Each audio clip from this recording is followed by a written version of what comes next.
Qu'est-ce qu'on se dit quand on regarde les images après, justement?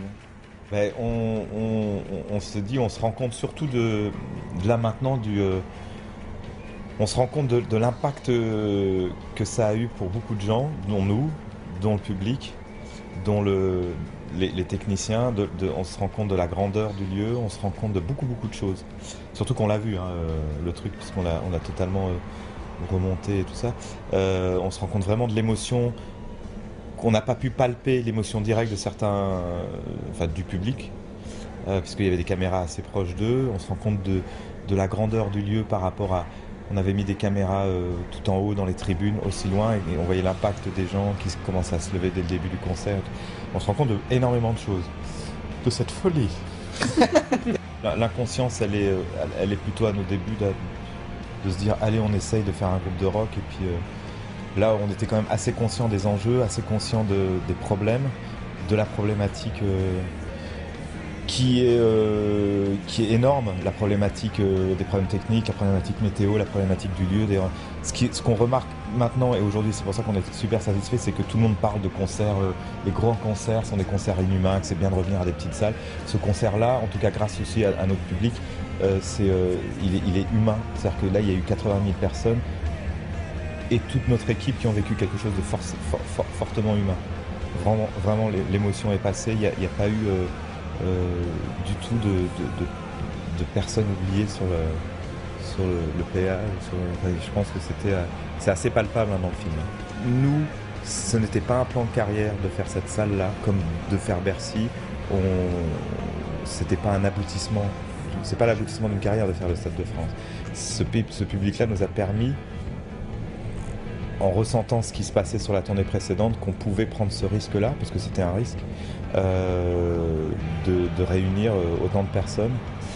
La chose qu'on ne savait pas, c'était que ça allait être complet aussi vite. Et donc 1 an et demi avant, alors c'était tout tranquille bien sûr, mais ces gens-là nous ont fait confiance, donc il fallait vraiment...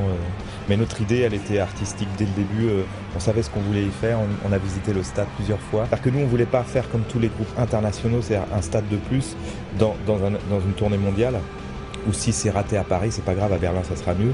On savait qu'on n'avait pas le droit à l'erreur et qu'il fallait réussir celui-là.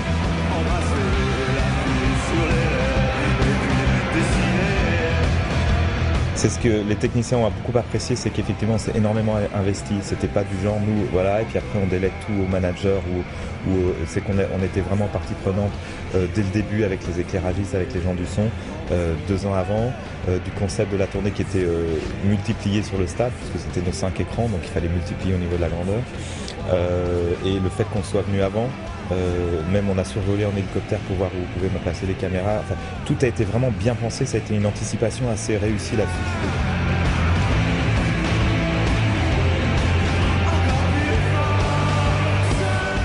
Enfin, moi j'aurais trouvé ça un petit peu indigeste de ok, c'est cool, on a vendu 80 000, on va faire un show normal, quoi. Il fallait bien recevoir nos invités qui étaient ces 80 000 personnes.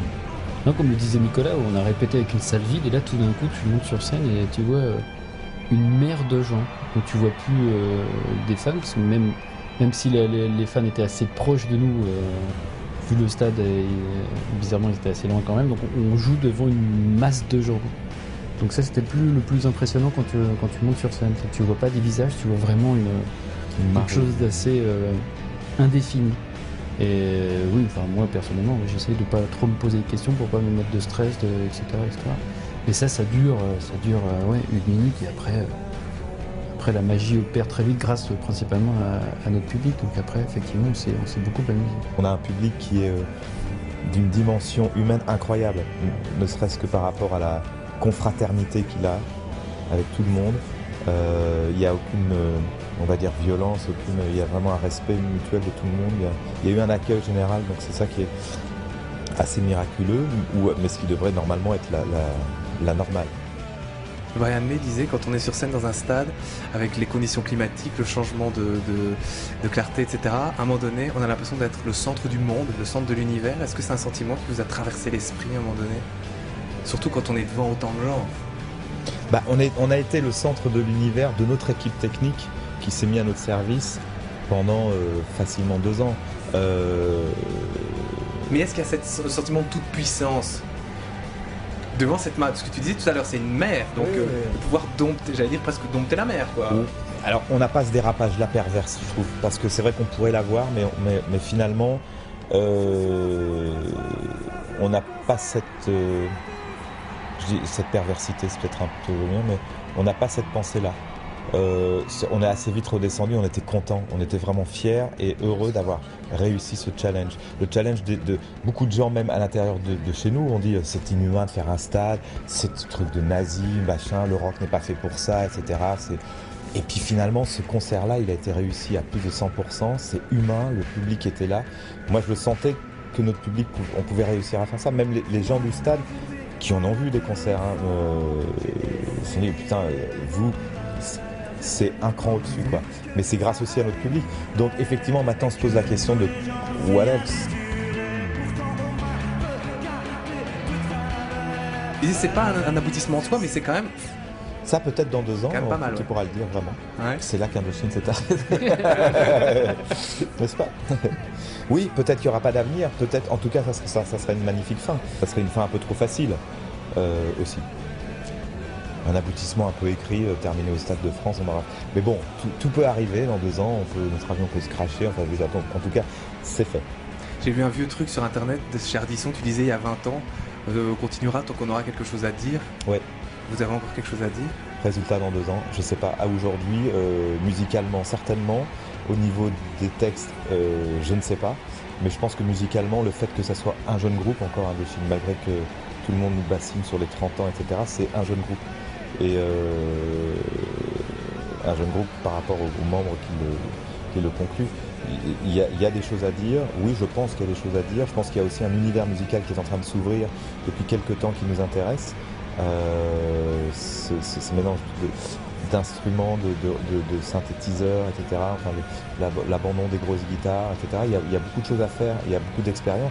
Puis en fait, nous, j'ai l'impression qu'on fait, et surtout après le Stade de France, on fait des albums comme des films. C'est-à-dire qu'on prépare un album, ça devient une sorte de film. Là, on a écrit le scénario, La République des Météores.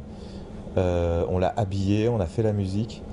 On a pris nos acteurs et puis on s'est retrouvé avec tous nos figurants, ou même des acteurs très forts, comme certains ont des visages super forts dans le stade du public, et on a réussi notre très long métrage, donc il faut voir si on peut en faire un autre. Merci. C'est pas mal là. Conclusion. Merci beaucoup. Absolument. Cool, parfait. Allez, thé. Good music.